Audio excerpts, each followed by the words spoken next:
ஐயனார் துணை சீரியல்ல அடுத்து வர எபிசோடில் நம்ம பல்லவனுக்கு லீவுன்றதுனால சரி நம்ம அண்ணனை பார்க்கறதுக்காக வேலை செய்கிற இடத்துக்கே போகலாம் அப்படின்னு சொல்லிட்டு சரண் வேலை செய்கிற இடத்துக்கு போகிறாரு.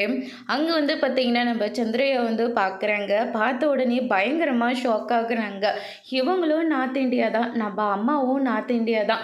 அதனால் நம்ம இவங்க கிட்ட நம்ம அம்மாவை பற்றி கேட்டு பார்க்கலாமா அப்படின்னு சொல்லிட்டு பல்லவன் போயிட்டு கேட்குறாங்க.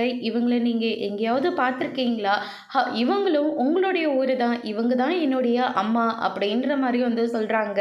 அப்படி சொன்ன உடனே சந்திரையா பயங்கரமாக ஷாக் ஆகுறாங்க. அவங்க வேறு யாரும் இல்லை, நம்ம சந்திரையோட அத்தை தான். ஓ, இவங்க நம்ம அத்தையோட பையனா? இவங்க அத்தை வேறு தனியாக இருந்து கஷ்டப்படுறாங்க. பல்லவனை பார்க்க ரொம்பவே நல்ல பையனாக இருக்கிறாங்க. அதே மாதிரி இவருடைய அண்ணன் சேரனும் ரொம்பவே நல்லவராக இருக்காரு. அதனால் நம்ம பேசாமல் சேரனை கல்யாணம் பண்ணிக்கலாம். அத்தையும் தனியாக இருந்து கஷ்டப்படுறாங்க. நம்ம இவரை கல்யாணம் பண்ணிக்கிட்டா 2 குடும்பமும் ஒன்றா சேர்ந்துரும். அதுக்கப்புறம் நம்ம சந்தோஷமாக வாழலாம். பல்லவனுக்கும் அம்மா கிடச்சிருவாங்க அப்படின்னு சொல்லிட்டு சந்திரையா வந்து பிளான் போடுறாங்க.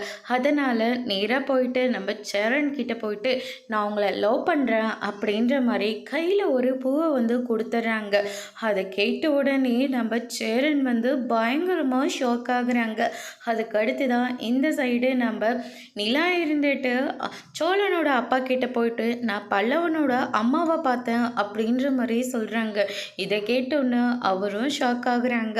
அதோட பிரேம முடிச்சிருக்காங்க.